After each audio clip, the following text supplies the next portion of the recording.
We're at CSC Ranches here in Pilot Point, Texas, and we're doing a series of videos in conjunction with Hoof Watch and the WCB for Goshen, Connecticut for the Goshen Stampede, where our judge will be Travis Smith. All right, we've got the Liberty Live shoeing, and we're going to make the Specimen today. It is made out of 12 inches of 1/2 by 1. It measures 5 1/8 inches wide by 5 3/4 inches long. It's set up with 6 E-Slicks 6 Slim Liberties. It's a double dauber. It's got a slightly smaller medial heel than the lateral, and it's toe clipped. It's graduated from side to side, or end to end, I should say, and it is punched right down the center. All right, just getting material in the toe.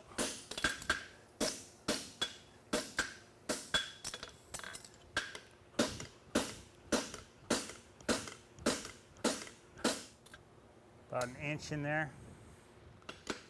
All right, just cracking the toe.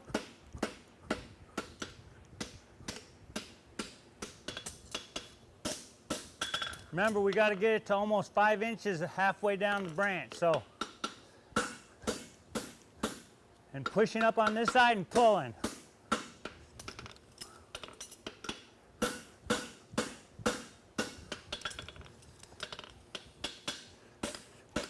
Bringing your ham, I'm raking that back towards me. When I say that, I'm pulling and I'm trying to hit flat to where I'm puckering it out there, but I'm also tightening the toe.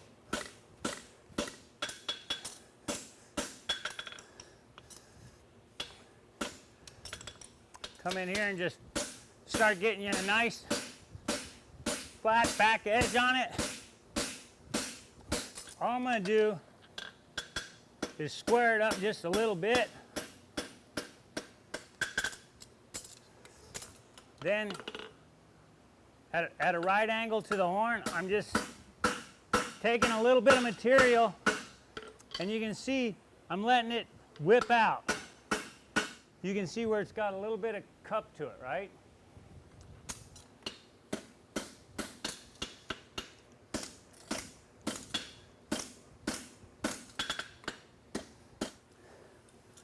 It is very important that these two corners right here do not touch the face of the anvil or get hit with your hammer, because this sets up the width of here. This is the width of your branch.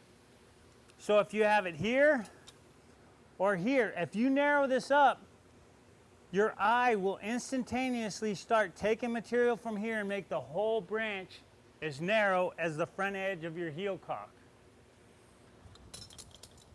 When you're hitting, I'm hitting with the edge of the hammer, and I never make contact with the front. When I'm hitting here, I'm hitting with the edge of the hammer, but I would like to be able to slide a piece of paper underneath the face of the anvil. Otherwise, it'll start to narrow. We're just going to flatten right up to the edge. I'm going to pick up, because when I pick up, now I've created a corner. You can see a corner that I'm trying to create. Then when I come here, I'm always trying to crispen up to that corner.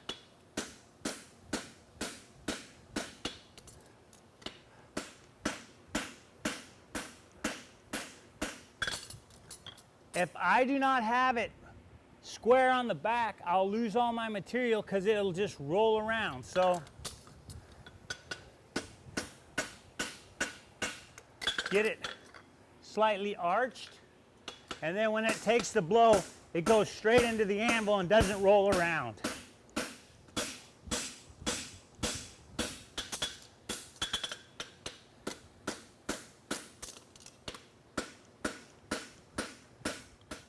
What I've left me is a shoulder. I've left this material right here, and what that allows me to do is whenever I make my quarter bend, I can push material right to the corner, because it looks best when this edge of this heel cock is the inside edge of your branch. And it makes an abrupt start and stop to where that's where you meant to have your fit start or stop.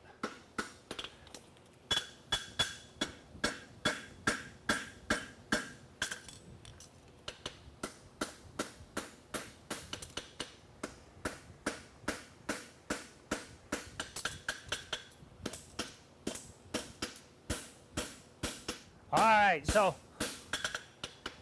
I've about got it as long as I think I need to have it.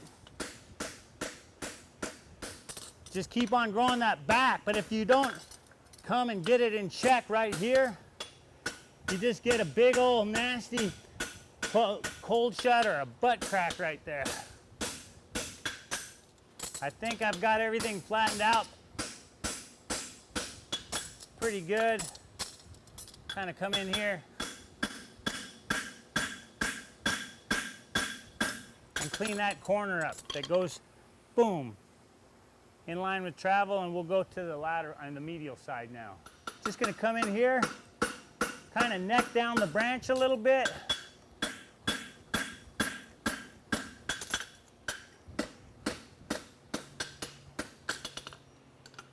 And then bend you up a heel. And like I say, you can see I let it flip back.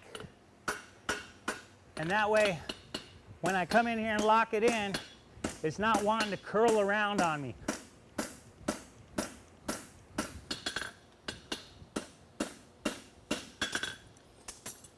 When you come in here, remember, keep the inside edge off the face of the anvil. Keep off the outside. Now, this side it doesn't matter, but you want to keep your hammer off of the inside edge.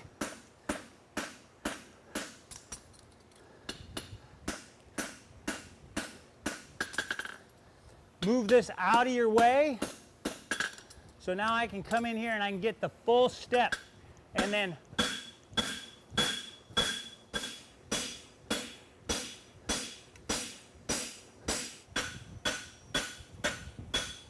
what I did is I got rid of all that hourglass on the back side, or what's known in North Texas as butt crack.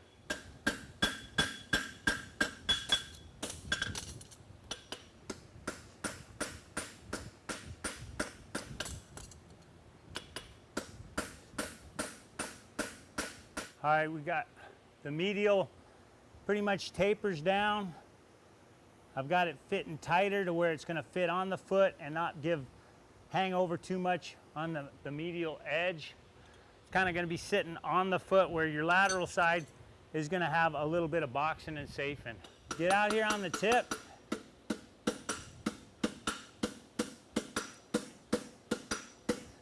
Now stay away from that corner there. Go out. Come around, and then what you're going to do is you're just going to keep that corner away from the face of the anvil, and you're going to bring it around that way.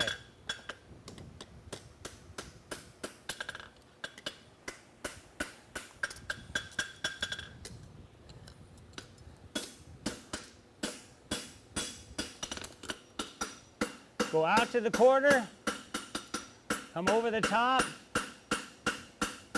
and then once you come here, just finish off right to there. Keep it pointed up. Don't hit with your hammer dinging it. Just try and hit flat. Come around.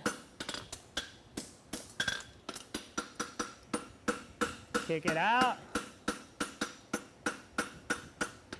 Now when you bring it in here, lean it and you just following that branch around. I'm going to mark my toenails. I've got it pretty well square with the anvil.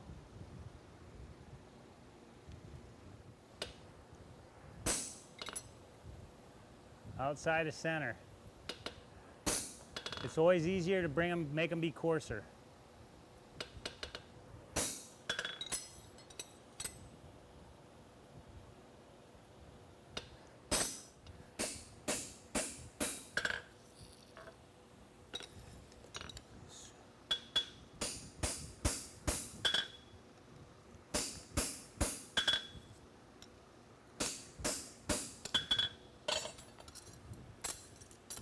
I'm going to grab it in the heel and just kind of work my way up to the toe.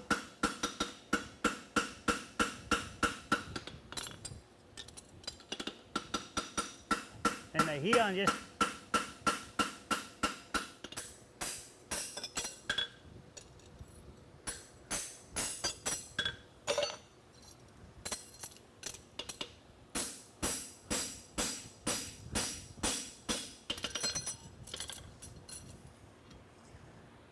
get the medial side done.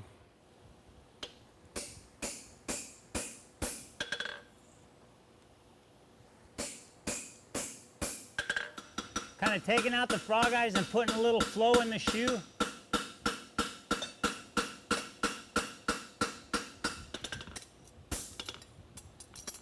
And reverse it on this side.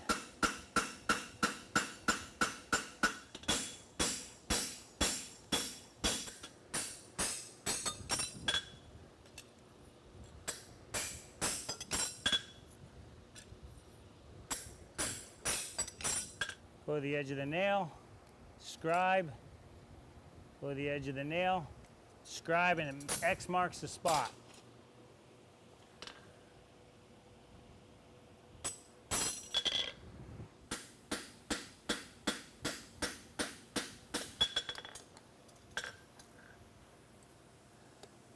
Focus on the same spot, driving it into the corner. Got plenty of material, just kind of come in here, tighten up that toe a little bit, just pushing and pushing, and then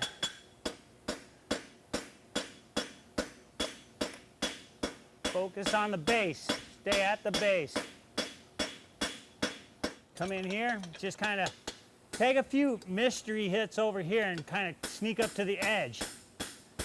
When you try to hit something right off the bat, it's going to miss. So you just take a few hits and etch it over there and sneak it over.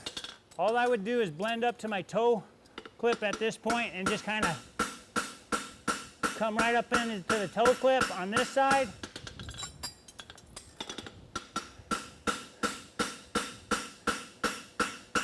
Come up to the toe clip on that side. Going out to the quarter. Come over the top.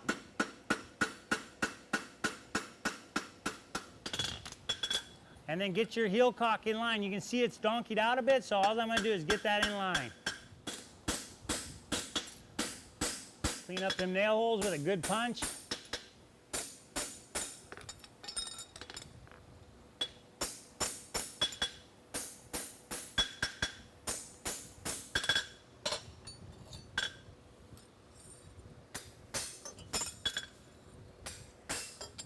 Go out to the quarter.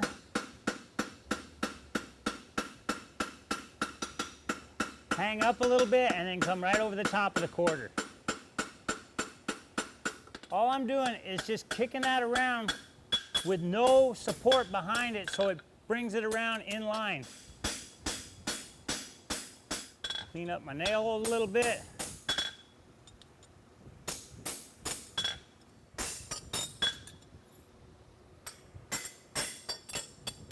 What we'll do now is we're going to just kind of come and cut some lines in with the rasp on the inner edge, kind of make it pop a little bit.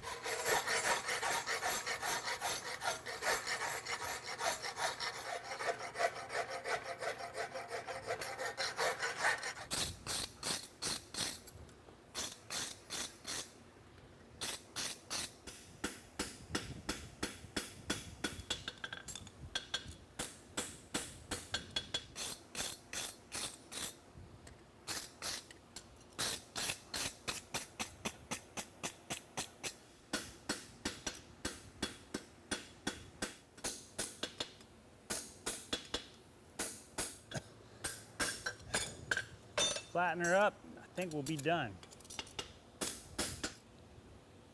There we go.